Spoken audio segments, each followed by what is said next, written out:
Hey everybody, welcome to another exciting episode of Coco and Daltz, your home for all entertainment, news, and opinions. I'm not Daltz. I'm not Coco, and you know what? I should just tell listener that I now have my phone ringtone is that music that's playing us in. Oh, really? Yep. Oh, wow. Yep. How did you do that? Well, I can't say anything because of licensing arrangements, but let's just say that I got it done.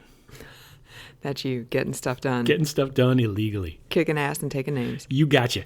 So this is our 49th episode. Wow. It's a milestone in just over 2 full years. This is our 3rd year of the podcast. We're Exactly at 10 more than my age. What? I can't do math and I've had wine. So that's like a really bad combination right now. So I'm going to ignore that you said that and instead say that today we are reviewing Six Underground, a Netflix original movie that was released in December, starring Ryan Reynolds, the guy who played Brian May in Bohemian Rhapsody, the guy who played the amputator, doctor, drug dealer, evil guy in season 2 of Goliath, the guy who played Dr. Dre in Straight Outta Compton, Melanie Laurent, who played Shoshana in Inglourious Bastards. Melanie Laurent. And some other people. So, Daltz, would you like to give us a summary of Six Underground? So, Six Underground, not to be confused with Underground 6, because that's what I thought it was called there for a while. But Six Underground is a story of a billionaire played by Ryan Reynolds. Ryan. Like Melanie Laurent. Exactly. French. Ryan. He's Canadian, so that's how you pronounce it. Yeah. You pronounce it Ryan. Ryan Le Reynolds. Actually, Le Reynolds. But anyway, he's a billionaire, hires a bunch of people to get stuff done. And it's not Kicking ass and taking names. Right. It's a theme here for the podcast. And not in a Steve Jobs kind of way, getting things done, but just sort of like illegal stuff and sort of much malfeasance going on. Mm-hmm. So that's the summary of the summary. Now, the longer summary, so I don't know if there's a protracted summary. So there's like the Cliff Notes. Or Cole's Notes, as we call them in Canada, yes. And then, so you just did like the Twitter version, and now you're going to do the Cliff Notes. Thank you. Much better comparison. And so what happens here is that Ryan Reynolds and team need to get illegal stuff done, and it's really complicated what they need to get done. So that's the longer version. That was actually also a Twitter version. Sorry. That's okay. So the bottom line here is this story is very complicated and hard to follow. So segueing into your opinion on it, since you just kind of did that, what did you think of Six Underground? Oh, I thought it was great. I think it should get Best Picture Oscar nominations. I think it did come out before the deadline, so it could have been for your consideration to the Academy. It's one of those great crimes of the nominations that it was not nominated for an award. I thought it was well-intentioned. Okay. Ryan Reynolds is trying to be like Deadpool-y kind of guy again, smart aleck.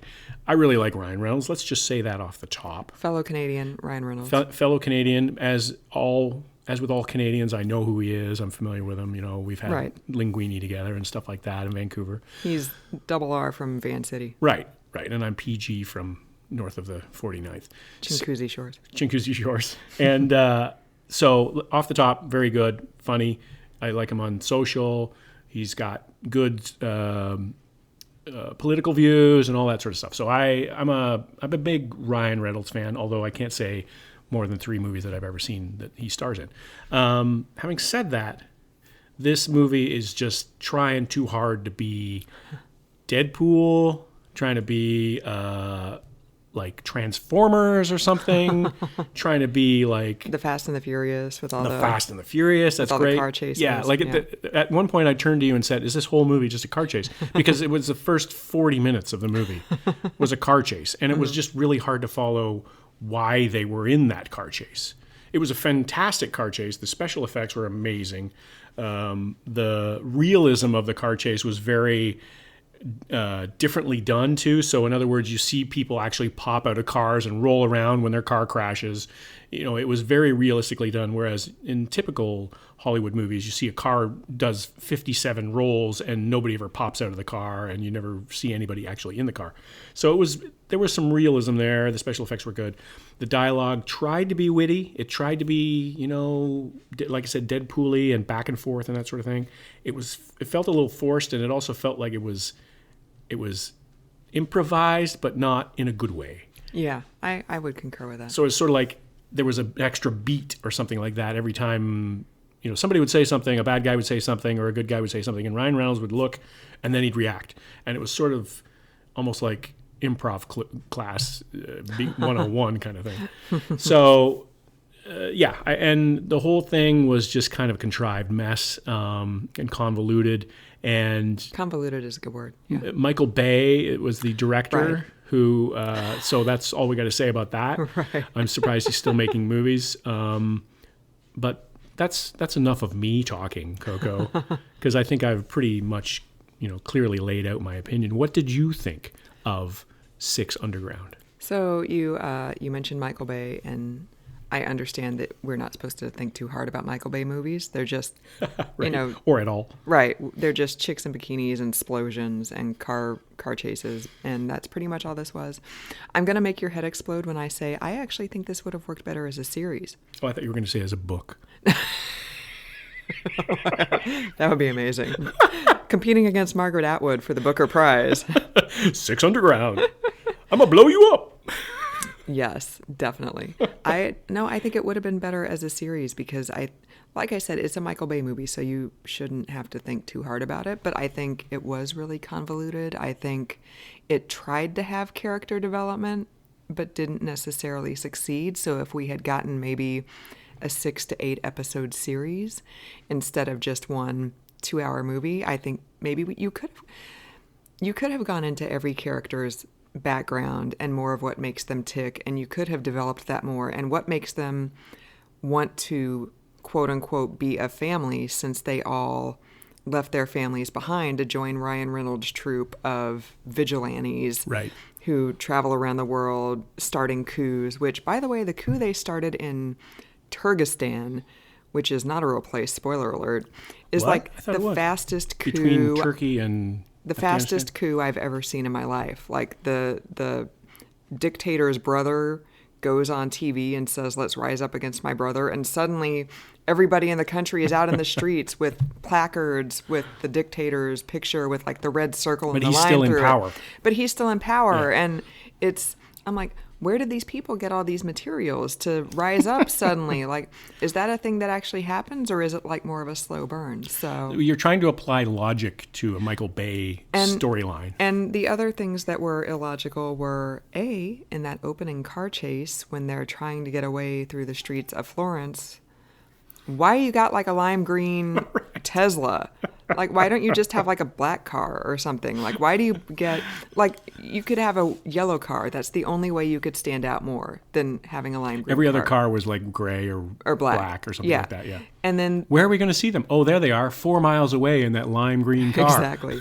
And then the other thing that made no sense was when they were facilitating the coup in Turkestan, the dictator, apparently when there are coup attempts, goes to a yacht, which he tried to say like, oh, it's like a safe house on the water. But I'm like, you are literally a sitting duck in a yacht during a coup attempt. Like, because all you got to do is like fly a plane overboard and boo, there's a missile and you're taken out. Like, you are not remotely safe on a yacht. So how does this make, I know it's a Michael Bay movie and I should just drink my wine and shut up. But I'm like, this just makes no sense. There were just like a lot of plot holes.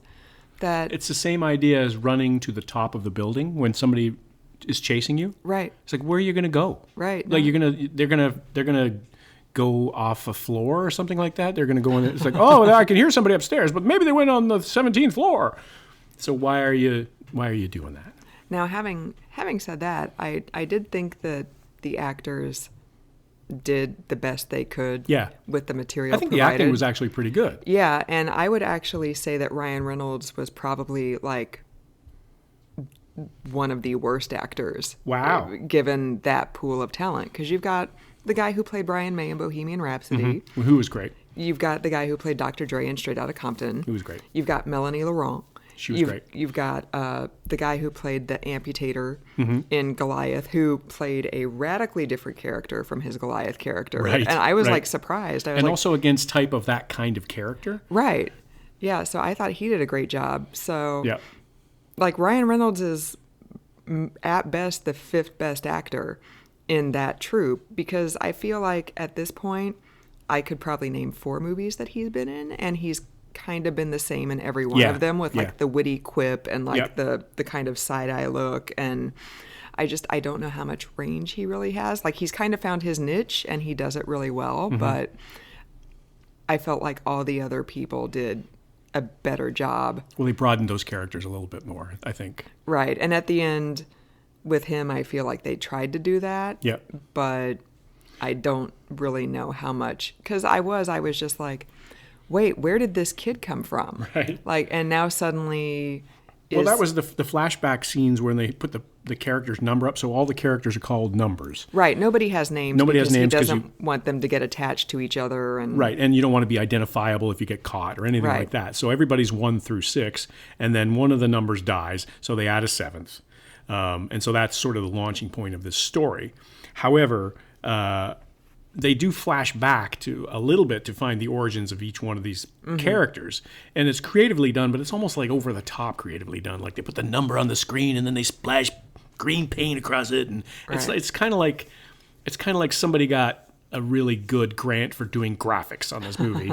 And they're like, okay, we're going to spend all the money. And then they do a lot of this all over the movie. And it just kind of was really distracting. Like I like the spirit of trying to do things differently rather than scene to scene and fade, transition here, transition here. Like I like the idea of doing something different, but it just didn't work. And the time jumps were kind of a little bit They hard were to follow jarring. too. They were jarring. Because at the end, when the kid surfaces, I'm like, wait a minute, but I thought he just banged that chick 6 months ago. So how does he suddenly have like what's implied to be a toddler? Right. When he just, what? Yeah. So what you just said is kind of part of the reason why I thought it would work better as a series, because then not only... Or a book. Because then not only could they develop each of the characters more, but also you get... I mean, they're going around taking out bad people. Like, who doesn't have that vigilante fantasy? Like, Right. oh man, if only, like, I could do something to get rid of this person. And no consequences to them. Right, and no consequences whatsoever, because they've all faked their deaths. So they can disappear. Yeah, so they can completely disappear. Be anonymous,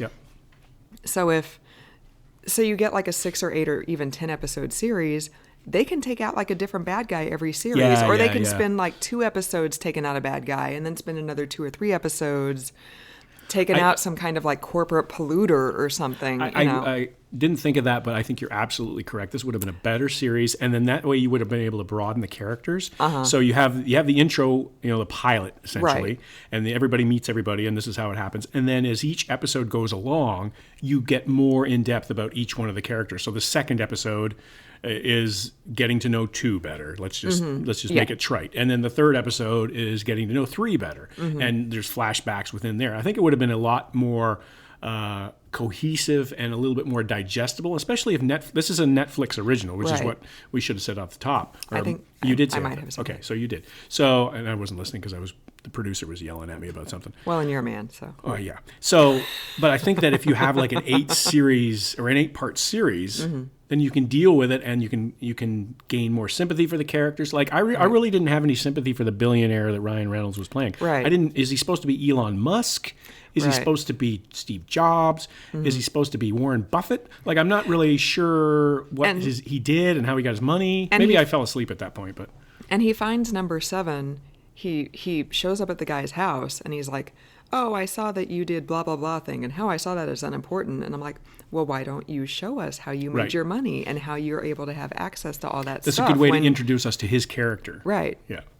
So even though we're constantly saying, oh my God, there's so much content on Netflix and Amazon and Disney Plus, how are we ever going to consume this all? Like, I would have watched 6 or 8 or 10 episodes of 6 Underground. Yeah. And maybe it was supposed to be 6 episodes or something like that, and they combined it into one movie. I mean, it was just really hard to follow. There was a lot of really spectacular action, and there was a lot of it was quick cut action too, right? So hard to follow, and it seemed like not only was the graphics budget huge for this, but it seemed like the special effects budget was huge for this. So they just were trying to jam in as many really cool effects as possible, which they were really cool. And it's a Michael Bay movie, so you know that that's going to happen. Right, splosions. There were splosions galore, but there was also, it was too much. It was more chase and explosions than there was actual. I think if there had been less of that stuff, there would have been more time to develop those characters and give us a little bit of meat to, because the acting was good, like we said, and the characters were believable. Why each one of them was in this gang, in this posse, because they were, they had certain things that were wrong with their lives, or they had given up certain things because of this and because of that. So I believe the thread there, but it just wasn't broad enough for me. It wasn't fleshed out enough. So I don't think we're going to be on the Ryan Reynolds distribution list of after this podcast. You're gonna at him on Twitter, and like all of his Twitter minions are gonna come after us, and they're gonna dox us, and they're gonna say, "What kind of a Canadian are you when you don't blindly follow Ryan Reynolds?" Well, that's what they're gonna say. But you still kind of do, though. Yeah, I do. So you said Melanie Laurent, she was 2. 3 was Manuel Garcia Rufo, who was the guy who was in Goliath. Goliath. Yeah, sorry. Yeah. I keep saying Giant, but it's Goliath. Ben Hardy was 4, and he's the drummer from Bohemian Rhapsody. So he was great. Adria Arjona was 5. Who her character was very underdeveloped. And I will say, she was a doctor in this. So there was one part where they busted the dictator's brother out of his hotel prison cell to get him to Turkestan to attempt the coup. And her face was picked up on, cameras at the hotel. And some British lady told the dictator, we ran her through facial rec and she was supposed to have died 7 years ago. So how did she suddenly turn up? And I'm like, I totally thought that was going to be a bigger part of the story. Right, like, and then it disappears. And then it completely disappeared. So that's another way you can take a 6 or 8 or 10 episode series is now people are hot on the trail of, well, she's clearly working with somebody, like... Well, and that's what makes me think that maybe this was supposed to be a series. A pilot, yeah. Yeah, like a pilot for a series, so that if it works well enough, Netflix would be like, hey, you guys want to keep doing this? And because Netflix is throwing money at everybody, why not throw it at Michael Bay and Ryan Reynolds? Right, exactly. And 2 big names. 2 huge names, and get them involved in the fold and have a series. They don't have this kind of series in terms of their original content. They don't have like an action-y, explosions kind of thing, right? Right. So maybe that's something that they... there was a need there to fill, and they wanted to fill it potentially. How rare is it for us to be like, we didn't really like this, but we totally would have watched it as a series? Right. Like, well, and this is the new reality too, right? Like, right. I mean, this is the way it is in the streaming world. It's like I wouldn't come out of the movie theater.